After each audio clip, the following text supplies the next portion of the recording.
ഓം ശ്രീനാരായണ പരമഗുരവേ നമഃ. സുപ്രഭാതം. 1187 ദിവസമായ ഇന്ന് 2024 ആഗസ്റ്റ് മാസം 14 ബുധനാഴ്ച, 1199 ആണ്ട് കർക്കിടക മാസം 30 ഗുരുവചനങ്ങളിലൂടെ.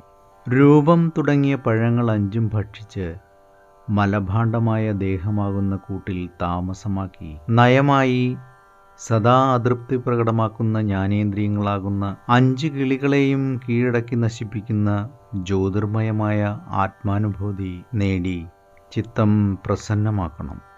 ശ്രീനാരായണ ഗുരുദേവൻ ആത്മോപദേശ ശതകം. ഉറച്ചിരിക്കാത്ത സ്വഭാവത്തോടു കൂടിയ 5 കിളികളെപ്പോലെയാണ് ഇന്ദ്രിയങ്ങൾ. കിളികളുടെ കണ്ണും ചുണ്ടും കഴുത്തും ചിറകുമെല്ലാം എപ്പോഴും ഇളകിക്കൊണ്ടേയിരിക്കും. ഞാവൽപ്പഴങ്ങൾ പഴുത്തു കിടക്കുന്ന മരങ്ങളിൽ കോലാഹലം കൂട്ടിയിരിക്കുന്ന ഇവ ക്ഷമയോടെ ഒരു പഴം പോലും തീർത്ത് തിന്നുകയുമില്ല.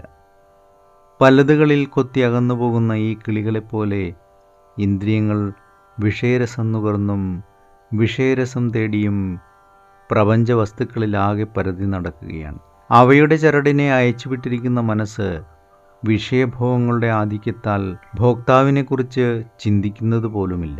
ഇങ്ങനെ മനസ്സിൻ്റെയും ഇന്ദ്രിയങ്ങളുടെയും അന്ധവും ഭ്രാന്തവുമായ വിഷയാസക്തിയിൽപ്പെട്ട് കീഴ്മേൽ മറിയുന്നവനാണ് മനുഷ്യൻ. ഇതാണ് ജീവിതത്തിൻ്റെ ഏത് സന്ദർഭത്തിലുമുണ്ടാകുന്ന ഹൃദയവ്യഥകൾക്ക് കാരണം. അതുകൊണ്ട് ആത്മബോധമാകുന്ന ദീപത്തിൻ്റെ ശുദ്ധ വെളിച്ചത്താൽ അകവും അതിൻ്റെ പ്രതിഫലനത്താൽ പുറവും വിളങ്ങിടട്ടെ. അതിന് വിഷയവാസനകളെ നിയന്ത്രിക്കുവാനുള്ള വിവേകം ശക്തമായി തീരാനും ഇടയാകട്ടെ. ഏവർക്കും നന്മ നിറഞ്ഞ ഒരു സുദിനം ആശംസിച്ചുകൊണ്ട് നിർത്തുന്നു.